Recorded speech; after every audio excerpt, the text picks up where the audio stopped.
Thank you for tuning in to another edition of the VULCAN Report. This end of day report is being recorded for December the 5th, Monday, 2016. You're currently looking at a chart of the SQQQ, which is the inverse ETF for the NASDAQ 100. The counterpart would be the TQQQ, and the little brother would be the QQQ, which used to be, at one point, it was changed to QQQQ, or how we used to refer to it back in the day, cubes. All right, so enough of that. What do we have here? We have a price action taking place within the center of the Kumo cloud, and we have the overall position of this market. For the most part, it's been okay. So chances are it's going to change from this bearish makeup back to a bullish one and break back outside of the Kumo cloud. Where do we have the evidence for this? Because the momentum is still pointing upward. All right, so you can't trust the price action inside the cloud. I know this, but because momentum is here and because we have a situation where you opened here, you closed here and opened down here. Gap was filled on an intraday basis, but even still, all we did was retrace some of the move here from this bar. So I think a continuation is in order, and we should see a break back out here as the stock market continues to ebb and flow, getting a little top heavy. All right, gold is still not ready to break out yet. Looking at the gold futures, it's getting close. Trying to make up its mind what it wants to do. 1204 is your immediate upside resistance, followed by 1247.10. That still puts you well below the Kumo cloud of death. So a lot has to go on here. So it does have a couple of upside hurdles.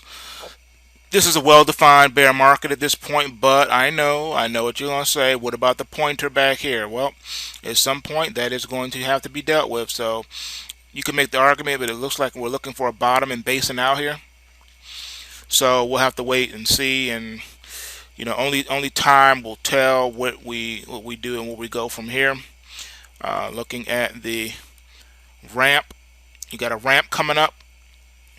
All right, next couple bars should be able to push us back up here, and on the weekly chart, we got these ramps to contend with up here. So this is the trajectory. I think it's following it. It's doing exactly what I thought it was going to do. Still relatively inside the Kumo cloud on the weekly. This is 1, 2, 3, 4. So we're going on the 5th week in a row of a down week. This is not uncommon, as we had back here 1, 2, 3, 4, 5, 6 straight weeks of climbs. So we can have another week or two of the downside, and that could put us below here, only to springboard back up again. Time will tell if that's the case or not. Or will there be an uptick only setting up for another leg down? Hard to say right now because the algos aren't really talking too much, except for you got downward pressure momentum that is just locked in. All right, we didn't hit, we haven't really closed on any significant new lows, like new support lows. We're just kind of waffling around down here. We're still where we were 3 weeks ago, price wise, more or less. All right, looking at silver on the weekly, it's following its trajectory beautifully, way better than gold. So silver looks like it could pop first, but it does have this overhead resistance that it needs to contend with, and until that's dealt with, I don't see that happen anytime soon either. But the momentum is still pointing down, and it's a little flattening out here, but we do have this steep ramp coming up that could really catapult prices back up to 19, even 20 from where we are now. So that would be amazing. Everyone is excited about JNUG, and JNUG is trying to get ready to do a little something here. Still below the Kumo cloud, but flattening out nonetheless. Trying to make a run and get back up into the cloud and into the ramp, because this is a steep ramp. This one could really take off, you guys. It could really take off. We just have to see what's going to happen here with the GDXJ. Let's see. And GDXJ. Yep, here's the ramp. Coming up on the ramp on the GDXJ. I think the miners are getting ready to do something, especially these juniors. Let's see if the big boys are ready to play. Take a look at the GDX. Yeah, it's following the trajectory of the ramp as well.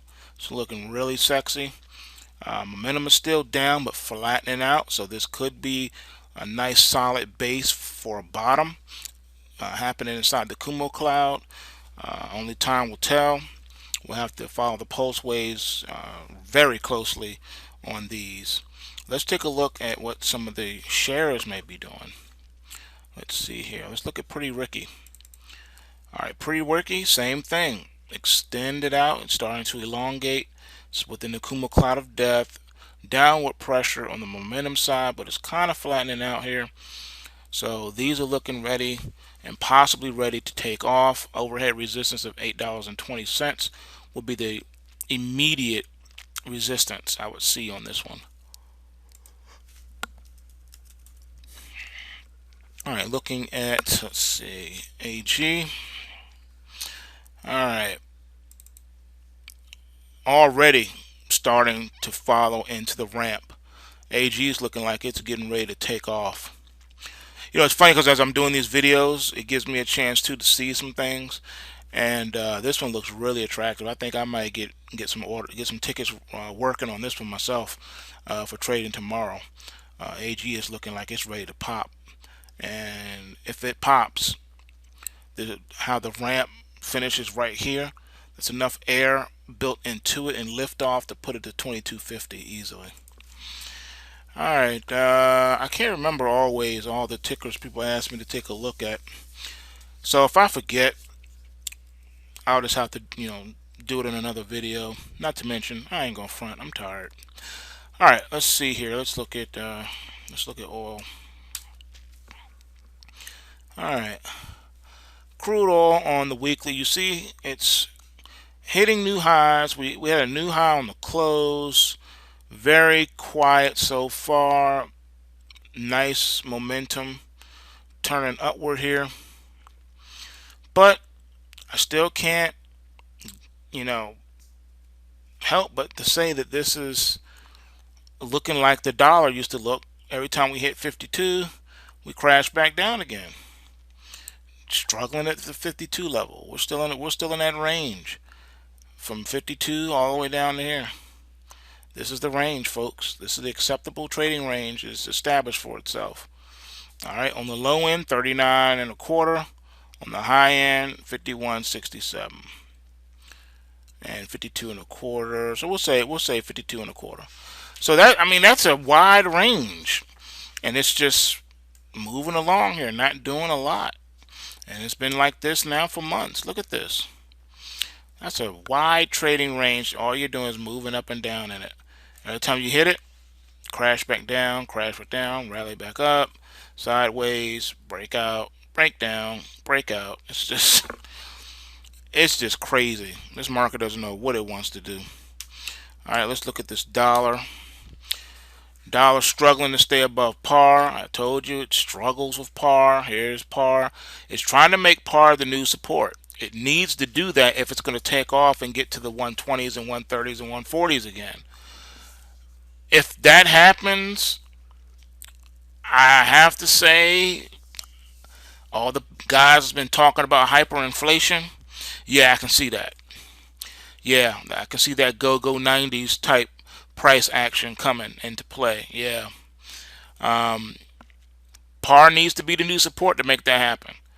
If the US dollar can stay above par, there is a strong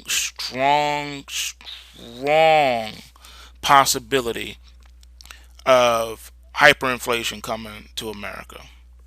And there's nothing they can do about it. If this dollar gets any stronger and we break this 102, it's going to run. It's just going to run. It's going to take the place of the bond market. Because remember, the bonds were hot and the Fed was manipulating it because the Fed was the only one in there trading it. The Fed was buying up bonds like nothing. Well, That's what's happening with this dollar now. This dollar's being propped up, defended, and accumulated, and they're keeping it strong for whatever reason. And remember, a strong dollar is going to hurt you on the import-export side of things. It's also going to hurt us here at home. I'm just saying, people don't get it. The markets tell you the story. The price action works. You know, it is what it is. This is a big deal. This is a really big deal because at the end of the day, before they crash something, they got to bubble it up first. So you ain't seen the bubble yet. If this is exactly what's taking place. If what I'm saying here is correct, this par is going to be the new base, and we're going to the moon in the dollar. To the moon in the dollar. And I mean moon. 120s to 140s. I wouldn't be surprised if we see 200. And don't think it can't happen, folks. They can do anything they want, and the dollar's been that high before. It's been much higher.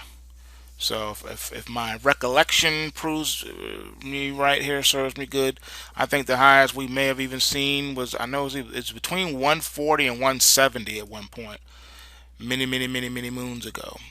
I have to do some analysis and take a look at my data and see how far back I can go, see if I'm right about it. But I do think it was somewhere between 140 and 170. Didn't stay there, but I think it hit it. So I'm just saying, you guys, you heard it here first. Watch that dollar, because it could be really nasty coming up. All right, let's finish up with bonds. Okay.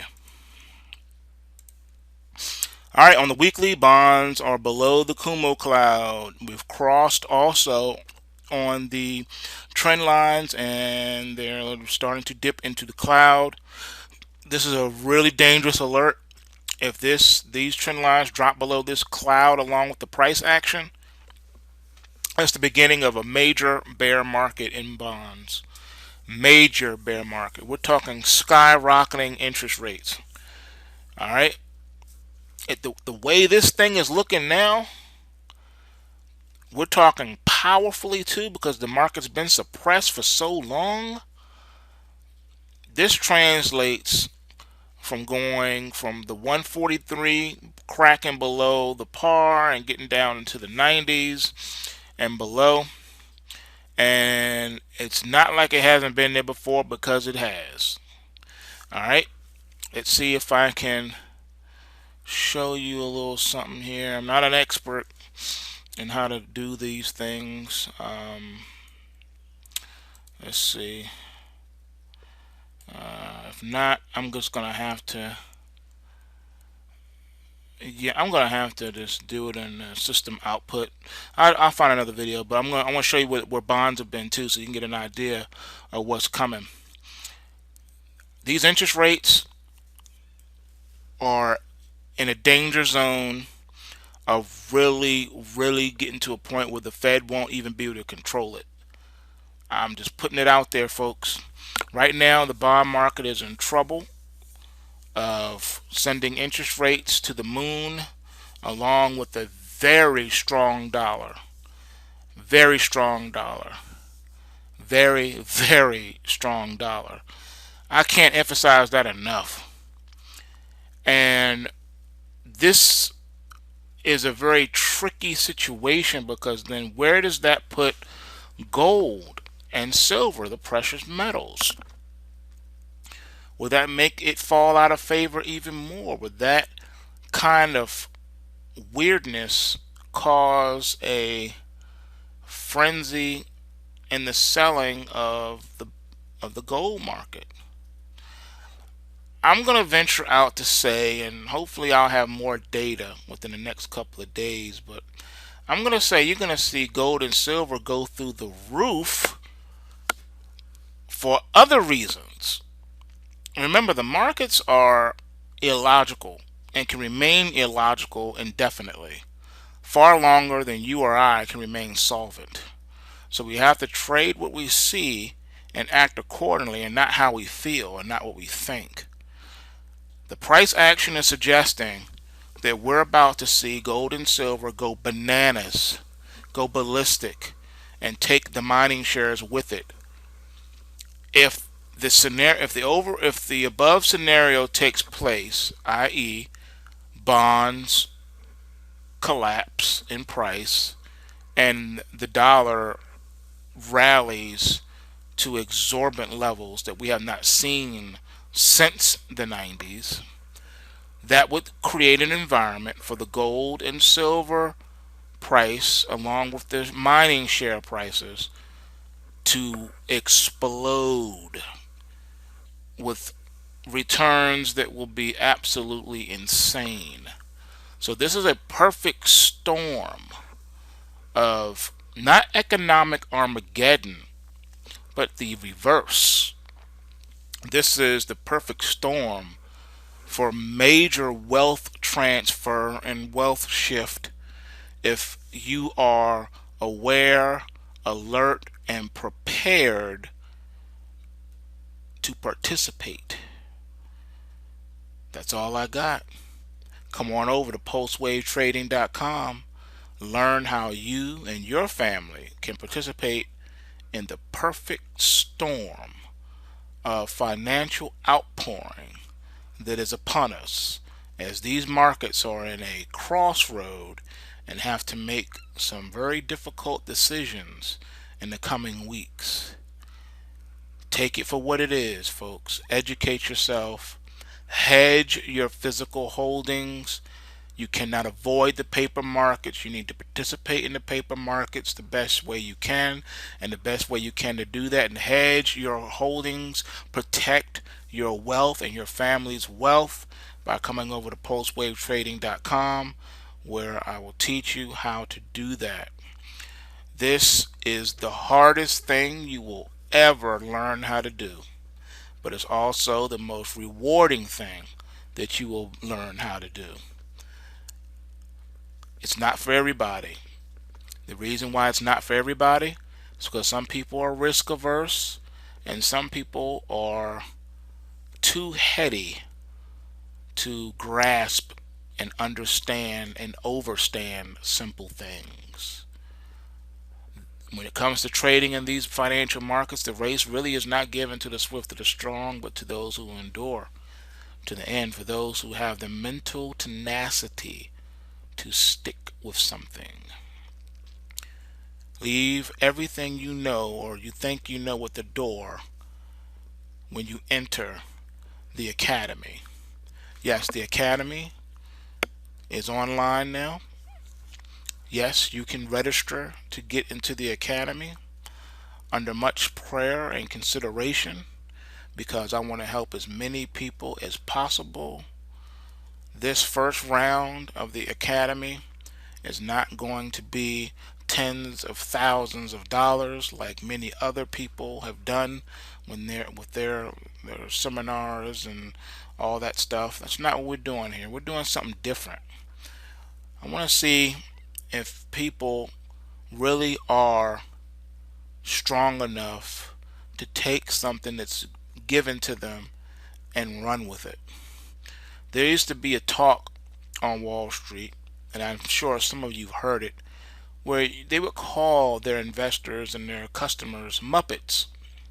The reason why they did that, and the term Muppet is way more derogatory than sheeple. Muppet means that you're too stupid to realize and take advantage of opportunities that are presented to you.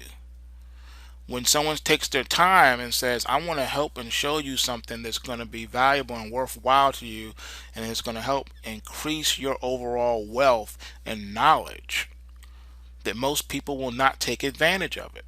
There were studies that were actually done that showed that you could give someone something that was absolutely perfect and they still wouldn't take advantage of it. They would get in their own way. And unfortunately and sadly enough, there are a lot of people that claim to be awake and they claim to be truthers.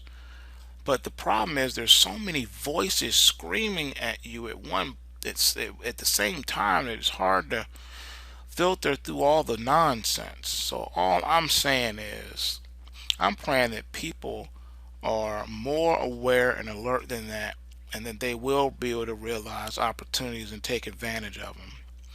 So here's what this is. At the end of the day, instead of saying, all right, give me $1,500 to attend the seminar or the webinar or all this other stuff. Nah, that's not what we're doing. What I'm doing is, when you sign up for the weekly post wave price triggers, you will automatically be enrolled into the academy free of charge. So you will come to the academy, you will learn the things you need to learn, you will get the materials you need to get, you will get free access to the premium trading room where you'll be surrounded by other traders from all over the world, and you will get the education, knowledge, wisdom, and understanding and overstanding that you need. That's how we're going to do this. If you're serious and you want to come and see what all this is about, come on over to postwavetrading.com and get with the program. You will be very, very happy that you did. Bulls make money, bears make money, pigs get slaughtered. So remember to take what you can and give nothing back to the greedy markets. Peace.